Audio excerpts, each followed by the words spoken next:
Mīļie draugi, šobrīd, kā parasti es saku, no teorijas uz praksi. Tātad, ko mēs varam darīt lietas labā, tā, lai tomēr mūsu arī mikrobiota zarnās un mūsu zarnu trakts ir veselīgs. Uz praksi tas nozīmē, ka piedāvāšu jums arī dažas interesantas variantas. Un šeit, protams, mēs vēršamies pie mūsu drauga Lil un parunāsim vairāk par labām baktērijām, jeb probiotikām. Sveika, Renāta! Sveika, Jāna! Šodien par probiotikām. Priecājos, ka jūs mums izstāstīsiet gan jau iecienītus produktus, gan arī jaunums, kur mani pacienti jau arī zina, kas attiecās tieši par sievietes intīmo veselību. Bet visu pēc kārtas pastāstat man vairāk lūdzu par jau zināmo produktu Lil probiotikām. Šis ir viens no tādiem Latvijas tirgū jaudīgajiem produktiem, ko man noteikti gribas uzsvērt, viens no efektīvākajiem produktiem. To ir atzinusi arī Gastroenterologu slimību biedrība. Tas ir tāds nozīmīgs mums, kā uzņēmumam, kā Latvijas farmācijas zīmolam, ļoti nozīmīga atzinība, ka šis produkts ir novērtēts. Produkts ir novērtēts daudz gadu garumā, nevis tāpēc, ka vienkārši ir tirgu, bet tāpēc, ka spēj būt efektīvs, un tas ir, man tiešām gribās teikt, efektīvākais no Latvijā pieejamajiem probiotiskiem līdzekļiem, jo sastāvā ir 9 dažādas sugu baktērijas, sastāvā ir inulīns, kas ir prebiotika, un sastāvā ir arī Saccharomyces boulardii. Tas ir perfekti, draudziņš. Jā.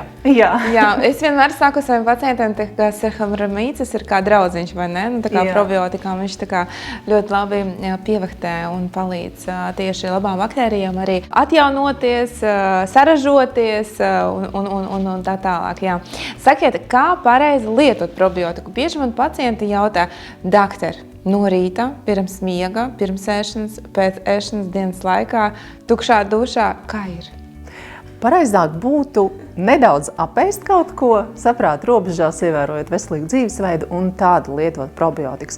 Jo probiotikām, šim produktam gan tas nav tik būtiski, bet kopumā probiotikām ir vajadzīga vide, kur tās aug un viņām ir vajadzīgas barības vielas. Šim produktam sastāvā ir inulīns, kas ir kā barības viela sastāvā esošajām baktērijām. Līdz ar to tās ir spējīgas jebkurā diennakts laikā, kad vien ir ērti uzņemt šo kapsuliņu, iedzert, un viss notiks. Es arī vienā no pētījumiem esmu arī šo aspektu lasījusi, kad principā kurā dienas laikā tas nav tik ļoti svarīgi. Galvenais, kad jūs to izdarat, nelietojot kaut kādus tādus agresīvos substrātus, tādus kā kafija, piemēram, kopā ar probiotiku vai, piemēram, alkoholiskie dzērieni, tā, lai vienkārši tā kā neizjukt arī esošo mikrofloru un tādā veidā, protams, neaktivēt arī aktīvo vielu, kapsulā, ja pašu probiotiku. Kāds ir jūsu skatījums uz šiem Jā, man noteikti gribās, jūs ļoti precīzi pateicāt par to, ar ko nevajadzētu kopā lietot, bet kas ir šim Lil Biotika? Tam ir īpašs kapsulas apvalks, ir dierkaps kapsula, kas pasargā baktērijas no tā. Ja mēs iedzeram un aizmirstam, ka tikko iedzērām un uzdzeram pa virsmu kafiju, tad šis kapsulas apvalks pasargās, kamēr kapsula iet cauri barības vadam un cauri kūņģa agresīvajai videi, baktērijas ir spējīgas izdzīvot. Un tās sāk savu darbību tikai jau zarnu traktā. Vai jūs arī varat iedot kādu interesantu komentāru, kas attiecās tieši uz probiotikām sieviešu intīmai veselībā? Jo šobrīd es strādāju ļoti daudz, vispār mans darbs ir bieži saistīts ar sievietēm menopauzes laikā, premenopauzes laikā, arī hormonālām svārstībām, biežiem cistītiem, vaginālam sausumu, nepatīkamam sajūtām arī, sieviešu ģenitālijās un intīmā veselībā, seksuālā veselība. Šeit viss ir kopā, Un es zinu, un mani pacienti arī jau zina, ka jums ir specifiska līnija, kas ir domāta tieši sieviešu veselībai, intīmai. Jūs varat pastāstīt vairāk, jo ļoti gribētos uzzināt. Ar lielāko prieku, un tiešām tas ir tāds mūsu lepnums, kas sevi jau ir pierādījis. Produkts tirgu ir pavisam nesen. Lil Biotika Intim, pirmās probiotikas sievietēm, kas ir saņēmušas Latvijas ginekologu un dzemdību asociācijas atzinību. Produkts ir novērtēts kā efektīvs un iedarbīgs. Tas, manuprāt, jebkurai sievietei ir ļoti svarīgi, jo mēs ikdienā lietojam gana daudz visādus līdzekļus. Tad šis pietiek ar vienu kapsuliņu, kuru mēs norejam. Tās ir orāli uzņemams, kas, manuprāt, arī ir ļoti ļoti liela priekšrocība, ka mēs varam orāli uzņemt vienu mazu jauku kapsulu, un mūsu maksts jutīsies veselīga, sakārtota un būs viss kārtībā. Jūs pieminējāt arī šo te premenopauzi un menopauzes periodu, ka sievietei hormonālās svārstības ļoti ietekmē arī to, kāda vide ir makstī.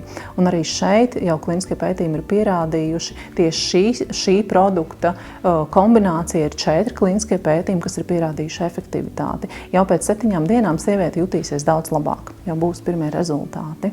Es klausos un priecājos. Ja? Sakiet, kā atšķirās sastāvu veidā, teiksim, vai ir sastāvu celmi probiotikām, kas ir lielbiotika, un šis intīmai veselībai sastāvs? Tie ir dažādi celmi. Ja mēs runājam par lielbiotiku, kas ir klasiskās probiotikas, tur ir 9 celmi, savukārt lielbiotika intīma, tur ir 2 patentēti celmi. Un šie 2 patentētie celmi, Lactobacillus acidophilus un Lactobacillus rhamnosus, ir tie celmi, kas vajadzīgi tieši sievietes intīmajai veselībai. Jā, un tas ir lieliski. Un sakiet, lūdzu, vai, teiksim, šeit devas ir ļoti definētas, vai tas ir saistīts kaut kā arī ar kaut kādu klīnisko simptomu klātbūtni, piemēram, ja ir sausums vai vagināls sausums, vai, teiksim, biežas urīna infekcijas, mēs devas paaugstinām, vai šīs devas paliek mums terapijas laikā, mēs ievērojam esošās oriģinālās devas? Šis ir ļoti būtisks jautājums, ko jūs šobrīd uzdodat tieši par devām. Viens no klīniskajiem pētījumiem ir pierādījis, ka, lai probiotiskās baktērijas būtu aktīvas un spējīgas novērst problēmu, kas ir radusies makstas mikroflorā, jeb mikrobiotā, tad ir vajadzīgi vismaz 10 miljardi šo pienskābo baktēriju. Lielbiotika intīma sastāvā ir 12 miljardi. Klīniskajā pētījumā bija pierādīts, ka jālieto ir šie 10 miljardi, tad mums ir vairāk, un tikai tad būs rezultāts. Viena kapsula pietiek? Jā, viena kapsula ir tas, kas sievietei vajadzīgs pilnai laimei. Bet ļoti labi, ka mēs to apspriedām, jo pacienti jautā, doktorīt, ja es izdaršu vairāk, es ātrāk jutīšos labāk, un šis tad mīts, viņš vienkārši ir ar pacientiem, ka varbūt man tā kā 2 reizes lietot dienā, un tad varbūt būs ātrāks efekts. Sakiet, papildināt gribētu arī par devām, cik mēs ilgi lietojam, klasiski 2 mēneši, vai mēs ejam mazāk? Tur viss ir atkarīgs no tā, principā te būtu jautājums ginekologam, cik nopietni ir sievietei šī problēma, jā, bet parasti nepieciešams ir 30 dienas, tas ir vismaz. Pēc 7 dienām, pēc 7 dienām būs tas pirmais rezultāts, bet lai rezultāts būtu ilgstošs, šīm te baktērijām, makstas mikroflorā ir jāveido kolonijas, un tas nenotiek ātri, līdz ar to 30 dienas, tas ir tas minimums. Parasti iesaka lietot līdz pat pusgadam. Es tieši gribētu pateikt, jo pacienti, ziniet, kā man arī, es tas praktiskais, es vienmēr no pacientiem, ko dzirdu, viņi saka, es izlietoju tur probiotikas, vai es biju slims un izlietoju tur 2-3 nedēļas, un tas arī ir viss. Un, kad es dzirdu 2-3 nedēļas, es vienkārši saprotu, ka mikrobiotai, mikroflorai 2-3 nedēļas, tas ir nothing, tas ir nekas. Un tad, kad jūs sakat, ka vismaz tās ir 30 dienas līdz 6 mēnešiem, tas jau izklausās kā reālais plāns, mikrofloras, mikrobiotas atjaunošanai. Un tas tiešām mums dod šances un, teiksim, iespējas, ka mēs varēsim izārstēt sievieti no viņas simptomiem, kas ietekmē viņas dzīves kvalitāti ikdienā. Un mums sievietes ir tik ļoti aktīvas šobrīd, visu ir jāpaspēj. Vienmēr ir jāskrien, kā mēs jūtamies, tas ir ļoti būtiski. Neapšaubām. Vēl noteikti, kas ir ļoti svarīgi, īpaši rudenī, kad sākas vīrusu sezonas un biežāk parādās arī urīnceļa infekcijas, kas ir gan vasarā, tad, kad ir peldēšanās sezona aktuāla, gan arī rudenī. Ir ļoti svarīgi arī atcerēties par lielbiotika intīmu, jo arī pētījumi ir pierādījuši, ka šim produktam ir ietekme arī uz urīnceļa infekcijām, īpaši rekurentām urīnceļa infekcijām. Tāpēc arī tur vajadzētu piedomāt, ka ir urīnceļa infekcija, tad lielbiotika intīmu vajadzētu palietot. Jā, paldies. Mīļie draugi, manuprāt, ļoti svarīgi arī aktualizēt jautājumu, kad tad lietot vispār probiotikas. Jūs man tagad pajautāsiet, doktorīte, ko tagad man jāskrien uzreiz uz aptieku un profilaktiski jālieto, ja es neslimoju. Kā jūs varētu atbildēt uz šo jautājumu?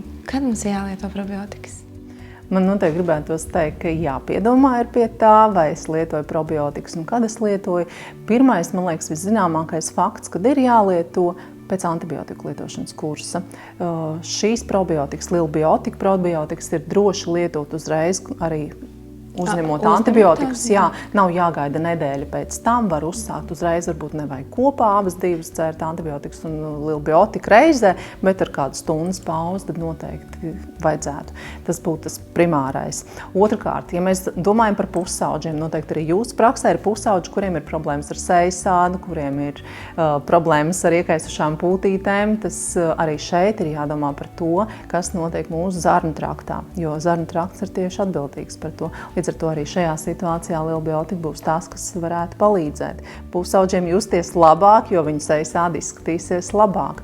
Protams, sievietēm, kā mēs zinām, arī mūsu skaistums ir atkarīgs no tā, kā jūtas mūsu zarnu trakts. Ikdienā, ja ir sajūta, ka ir nepareizāk ēsts vai vairāk lietots varbūt alkohols, tad noteikti arī vajadzētu Lilbiotiku palietot.